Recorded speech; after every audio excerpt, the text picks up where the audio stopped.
Вы смотрите новости в прямом эфире. В студии Сергей Михедов. Здравствуйте. И вот главные темы выпуска. Алроса на пути к восстановлению после ограничений в пандемию. Тем не менее, продлена отмена обязательного выкупа в торговой сессии августа. С учетом строительства спорткомплекса в Ленске практически завершили капитальный ремонт одной из основных улиц. И путь по рекам Якутии длиной в 2000 километров. Наш корреспондент в Нерюнгри встретилась с участником большой водометной экспедиции.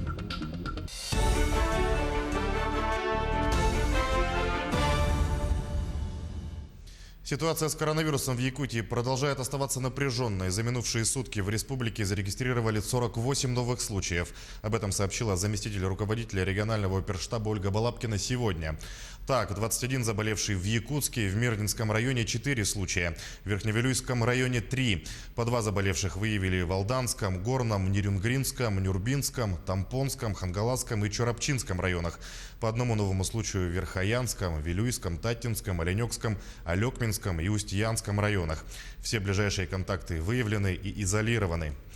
Между тем, более 6,5 тысяч медиков в Якутии получают выплаты за борьбу с коронавирусом. Это работники медицинских учреждений, подведомственных Минздраву республики.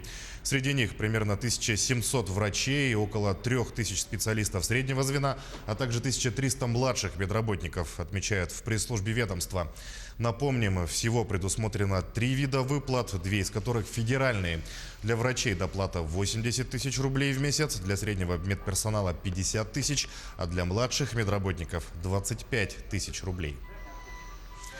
Алроса продлила отмену обязательного выкупа в торговой сессии августа. Об этом сообщает пресс-служба компании. В Алросе понимают выборочный характер спроса в нынешний непростой период. Компания предоставляет своим клиентам возможность приобретать только необходимый им товар, говорится в сообщении. Также сообщается, что порядка 70% всех продаж промышленного гиганта приходится на реализацию алмазов в рамках долгосрочных контрактов. Заместитель гендиректора Евгений Агуреев отметил, что компания находится в самом начале восстановления рынка, который все еще подвержен влиянию внешних факторов, включая ограничения на поездки. Фонд содействия реформированию ЖКХ финансирует реконструкцию очистных сооружений в Жатаем. Работы ведутся в рамках проекта «Модернизация систем коммунальной инфраструктуры». В текущем году проект прошел госэкспертизу. Его полная стоимость почти 420 миллионов рублей. Фонд вложит в реконструкцию 250 миллионов, региональные власти выделят 57 миллионов рублей. В качестве концессионера водоканал инвестирует около 90 миллионов рублей. Еще 30 миллионов софинансирует муниципальное образование. Отметим, очистные сооружения в Жатае были введены в 1972 и 1987 годах прошлого века. Их аварийное состояние требует капитальной реконструкции. Тем временем в Ленске практически завершили капитальный ремонт одной из основных дорог. Приведен в порядок участок с твердым покрытием по улице Ленских событий, сообщает пресс-служба администрации города. Заасфальтирована проезжая часть от пересечения с улицей Набережная до улицы Чапаева. Далее запланировано обустройство тротуара вдоль дороги. Отмечается, что ремонт улицы Ленских событий в приоритете, так как ведется проектирование спорткомплекса на бульваре имени Ягдашева. А в планах на следующий год заложить средства на продолжение капремонта, сделав таким образом сквозной проезд до улицы Фурманова. За 25 дней участники водометной экспедиции 2020 прошли более 2000 километров по якутским рекам от Тамота до озера Большое Тока и обратно. Свой маршрут они посвятили первопроходцам Василию Пояркову, Ерофею Хабарову и Григорию Федосееву. Участвовали в большой экспедиции водометчики из города Нерюнгри. С ними встретилась наш корреспондент Екатерина Павлова. 18 единомышленников из Якутска, Нерюнгри, Тынды, Новосибирска и Сковородино отправились в путь 1 июля. Цель экспедиции – второй Байкал, озеро Большое Тока на границе Якутии и Хабаровского края. Точка на карте, куда обычно добираются на вездеходах или вертолетах. Полусплавом шли вниз. От Тамота по Алдану 400 до Чагды километров.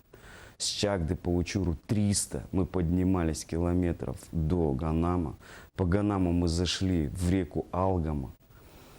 Там мы на водометных насадках по Алгаме 50 пролетели, километров 51. Даже мы не заметили, что это такое. Зашли в Идюм. Ну и началось самое веселье, как говорится по нашему сленгу. Это был трэш, полный трэш. 200 километров сплошных порогов вверх.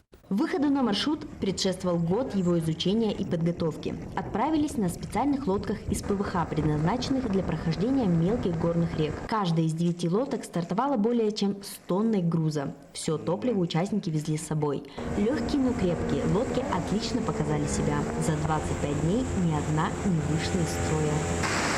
О, да, все отлично, вот он конец, бежи в тот клюшку. Зайдя в Мулам, водометчиков встретила спокойная тихая вода, но ненадолго. Путь экспедиции преградил легендарный каскадный порог. Огромный вал воды, бешеная мощь потоков и шахматы из камней. Мы попали в малую воду, и порог образовал водопад полкой в 2 метра. То есть запрыгнуть на него практически не было возможности. Слева мы нашли одну лазейку, решили затабриться там. Мы прожили там 2 дня. Мы привыкли к этому порогу. Мы там уже как местные аборигены начали тренироваться. Мы зашли в это озеро большое такое. Мы зашли. И люди там просто были в шоке. Сложности путешествия компенсировала природа. Нетронутые дикие леса, чистая вода, рыба. Встречали лосей, оленей, волков и медведей. У нас был действительно первый проход, мы можем этим гордиться. Мы теперь настоящие водники, у нас серьезный маршрут за плечами категорийных рек, серьезный поход, поэтому мы много для себя что взяли, необходимое с этого. Я думаю, в следующем году мы сильно стартанем. Проект «Становой хребет» рассчитан на 3 года. В 2021-м экстремалов ждет водный маршрут Тимптон «История горной реки», планирование которого уже началось. Увенчает трилогию летом 2022-го «Становой хребет. Штурм». Цель проекта – приобщение молодежи к внутреннему туризму и водно-моторному спорту. Екатерина Павлова, Захар Головин, Нерюнгри. Хоккейный корт обновят в спортивном комплексе «Элей Ботор». Сборка бортов завершена. Осталось установить стекло и залить арену. Все комплектующие современнее и крепче предыдущих, установленных в 2000 году, но при этом высотой ниже на 10 сантиметров.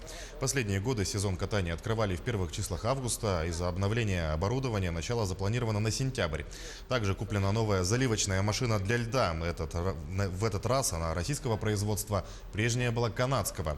Теперь покупать запчасти на отечественную технику будет проще. Все оборудование приобретено в рамках федеральной программы «Спорт. Норма жизни». Размеры самой ледовой арены остались прежними. Потому что к 1 сентябрю будем надеяться, но вот как сейчас процесс пойдет, как холодильное оборудование, потому что при установке хорошо, если не повредили трубку. Только лед 2 недели будет морозиться. Холодилку включаем, 3-4 дня трубки намораживаются, и только самый трудоемкий процесс – это наморозить лед. Спортсмены требуют льда уже, сколько можно, с марта месяца без льда сидеть. И хоккеисты, и фигуристы, все уже, шорт-трек, уже всем лед нужен. После снятия ряда ограничений в городах и поселках республики в обычное русло возвращается жизнь.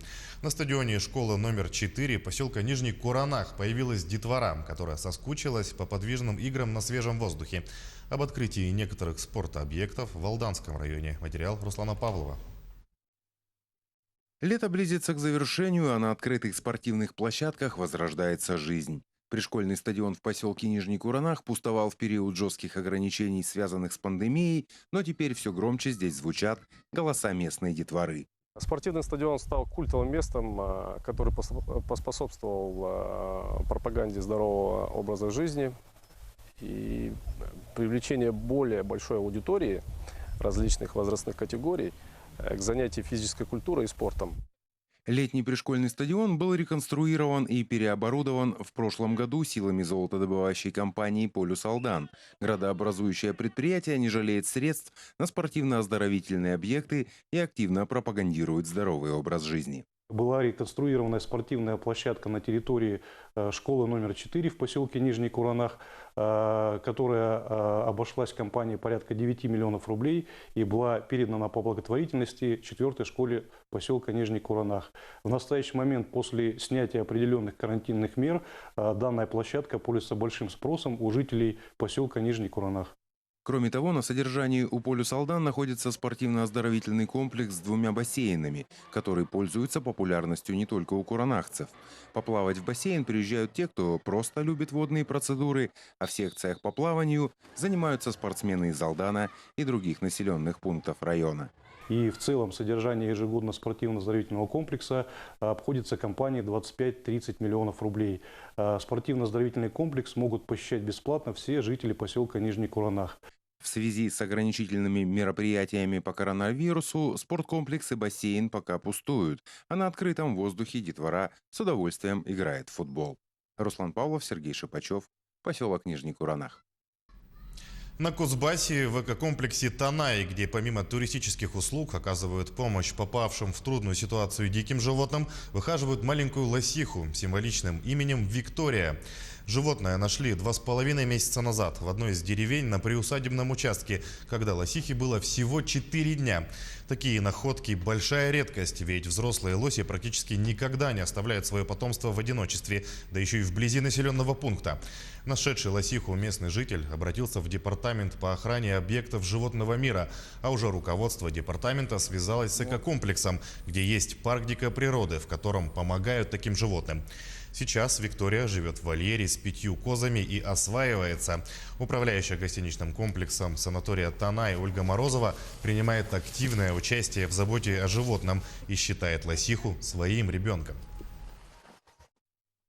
Ну, наверное, я являюсь мамой, у меня дочери 15 лет. Это, наверное, второй мой ребенок, которым я горжусь, то, что на сегодняшний момент выкормила и кормлю. И я думаю, что мы будем большими, красивыми и на радость гостям нашим всем. Поэтому, наверное, гордость как у мамы. Брать или не брать лосяшу, так называемую нежно нашу Викулю, которая недавно прибыла к нам в парк, мы даже не сомневались. Малышка попала в беду, и надо было спасать. Выходили, выкормили. Очень жизнерадостный у нас ребенок теперь растет, который, правда, уже, наверное, скоро в будущем перерастет всех абсолютно животных в этом парке. Осенью сотрудники комплекса будут решать, готова ли Виктория к жизни в дикой природе. Если да, то лосиху выпустят в естественную среду обитания. Ну, до момента, к сожалению,